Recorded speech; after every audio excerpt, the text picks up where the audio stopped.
Pagpapatawad ang hiling ni Pangulong Duterte para sa anyay nasakta ng rehimen ni dating Pangulong Ferdinand Marcos. Para sa mga hindi pa raw handa, may remedyo naman ang ating batas. For those who have been somehow hurt or injured, that they can take some other, for those detained for so long and suffering, they have this option to file a case against the late President Marcos. Nasa Lima Peru ngayon ang Pangulo para dumalo sa 24th Asia-Pacific Economic Cooperation o APEC Economic Leaders Meeting. Hindi rin daw tama na isalin sa mga anak ni Marcos ang anumang naging pagkakamali ng kanilang ama. These sins cannot visit the children. And liability is always personal. That's a principle of law. Sunod-sunod natin. Mabuti na rin daw mailibing ang dating Pangulo para muling mapag-usapan nang sa gayon ay mas maintindihan daw ang bahaging ito ng ating kasaysayan. Tutorial, they might just want also to stretch more of their understanding of what happened to us. Napagmunihan na rin daw niya noon ang posibilidad na marami ang mag-aaway dahil sa pagpay niyang inibing ang labi ng yumaong dating Pangulo. Ang isip ko noon when I decided is we have to divide it next. Although not that widespread. But you can be very sure that all Ilocano speaking people already heard that this way. And pero para kay Pangulong Duterte, panahon na para lagyan ng tuldok ang issue.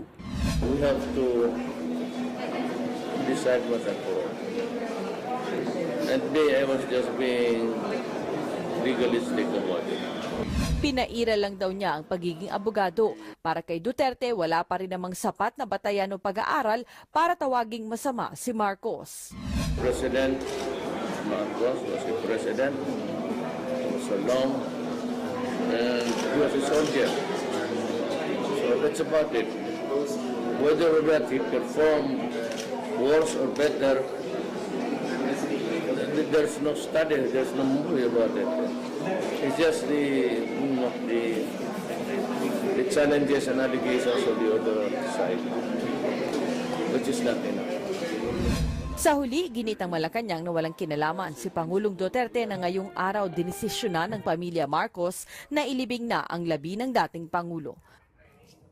Habang nasa Peru para sa APEC Summit, humingi naman ng paunawa si Pangulong Duterte sa kanyang desisyon sa Marcos burial. Saksi si Joseph Moro. Nakabunta sa pagdating ni Pangulong Rodrigo Duterte dito sa Lima, Peru para sa APEC Summit, ang balitang inilibing na si dating Pangulong Ferdinand Marcos sa libingan ng mga bayani. Humingi ng pangunawa ang Pangulo sa desisyon niyang payagang ilibing doon si Marcos. Noong una raw, hindi naging madali ang kanyang desisyon pero kailangan ng tuldukan ng issue. For those who have been somehow hurt or injured, that they can take some other, for those detained for so long and suffering, they have this option to file a case against the late President Marcos. These sins cannot visit the children. Sabi ng presidential spokesman, siya ang nagbalita kay Duterte tungkol sa libing at tingin niya hindi batid ng Pangulo na ngayon ito gagawin. As far as I know, he was not sure about the exact date. Was the president surprised when you told him that Marcos was buried today? He certainly did not have a prepared statement, so I suppose he was surprised. Did the president give specific instructions for the burial today? Alam ba niya na mangyari ngayon? Alam niya, hindi man siya mabablayan talaga. Alam niya yan. Bago ito, naglabas ng pahayag ang Pangulo na binasa ng kanyang spokesman. He hoped everybody would find a space in their hearts to forgive and to set free those who had hurt or injured them. Let history judge, but I will do what is legal, and the Supreme Court has ruled that it is. Desisyon daw ng mga Marcos kung kailan at kung paano ililibing si Marcos. The burial belongs to the Marcos family, and he's being given a soldier's burial. So it is their private affair. And however they wanted to do it, it's out of the president's hand. It is the family's concern. Dito sa Peru, simula November 19 ay makakasalamuhan ng Pangulo ang mga lider ng 21 member economies ng APEC. Kung noon ang sabi ni Pangulong Duterte sa ASEAN Summit, hindi pa raw yun yung kanyang international debut. Dito sa Lima, Peru, sa APEC Summit, ang kanyang mas malaking international stage. Dalawang bilateral meeting agad ang nakakasa kina Russian President Vladimir Putin at Chinese President Xi Jinping. Wala kay US President Barack Obama, pero magkakaroon ng pagkakataong magharap sina Duterte at Obama sa family photo ng APEC leaders. Forgiveness. And for those who have been somehow hurt or injured, that they can take some other, for those detained for so long and suffering, they have this option to file a case against the late President Marcos. You know,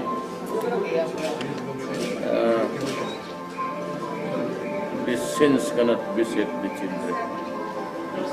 And liability is always personal. That's a principle of law. Sunod-sunod natin. That day of the burial, they might just want also to stretch more of their understanding of what happened to us. I think that's, you know, I was uneasy ko noon when I decided is we have to divide it next. Although not that widespread, but you can be very sure that all the Ilocano speaking people already heard that this way, and it's been there floating like it floats some. We have to decide what's at all. And B, I was just being legalistic about it.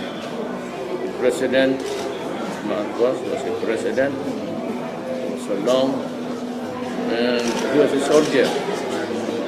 So that's about it. Whether or not he performed worse or better, there's no study, there's no movie about it. It's just the challenges and allegations of the other side, which is not enough. For the Marcos family, today's unannounced and hasty burial at the Libingan ng mga Bayani was a fulfillment of their patriarch's final wish. But for victims of human rights abuses during martial law, the hastily organized rites at the Hero Cemetery was like a thief in the night. The interment of the remains of former President Ferdinand Marcos, who died in exile in Hawaii in 1989, took place shortly before noon today. It caught most Filipinos by surprise. More details from Eunice Samonte. Habilin ng aking minamahal na ama, ang ating dating Pangulo Ferdinand Marcos, na maihimlay kasama ng kanyang mga kapwa-sundalo. Ako at ang aking pamilya ay taus-pusong nagpapasalamat sa inyong lahat na nagpatotoo sa karapatan niyang mahimlay sa libingan ng mga bayani. November 18, 2016. This marks the date in the history of the long-awaited burial of the controversial former President Ferdinand Marcos. At exactly 12 o'clock in the afternoon, the public was shocked upon the announcement of NCRPO Police Chief Superintendent Oscar Albayalde that today is the much-awaited burial of the former president. The ceremony was short, simple, and overall peaceful. Nobody was allowed to enter except for the immediate family of the Marcoses. Even media people were not allowed inside the National Cemetery for the Fallen Heroes, which made us wait outside the gates. The Marcoses also kept mum about the issues, except for the official statement delivered by Ilocos Norte Governor Amy Marcos. Una sa lahat, kay Pangulong Duterte, na nagmungkahi nito sa Korte Suprema, na kinatigan naman ang pasyang ito. At sa libo-libong nagmamahal at nagmamalasakit sa aming pamilya. Kasama namin kayong nangarap at nanalangin sa halos 3 dekada na makita ang araw na ito. Kaya naman ako, ay humihingi ng dispensa at pag-unawa na lamang ninyo sa naging pasya ng aking pamilya na gawing payak, pribado at taimtim ang paglibing sa aking ama upang hindi na masalin ang mga nagdarangdam. According to the spokesperson of the Armed Forces of the Philippines, Brigadier General Restituto Padilla, the AFP received a call around 5 o'clock in the afternoon yesterday about the short preparations for the burial site near the tomb of the former President Elpidio Quirino and Carlos B. Garcia. According to him, around 9 o'clock in the morning, the two military helicopters already brought the remains and the family of the former president who paid all the expenses for the burial. The wooden casket was carried by a white carriage with a Philippine flag together with the officials of the Philippine Army, Philippine Navy, and Philippine Marines. The military have given the former president a 21-gun salute, the proper full military honor for the former presidents of the Republic. The armed forces did not decide on making this a no-media event. Okay, we just complied with the desire of the family to keep this a private activity. Some of the Marcos supporters also gathered outside the cemetery, like Rosario Pangan, 63 years old, from the BBM loyalists. Para po sa kapayapaan, magkaisa tayo para po sa kaunlaran ng ating Pilipinas at mabuhay po ang ating Presidente Duterte. According to her, she is a living witness of the former president's legacy projects, particularly the Pabahay program, and seeing this sin is an answered prayer. However, there are also some anti-Marcos rallyists outside protesting about the burial.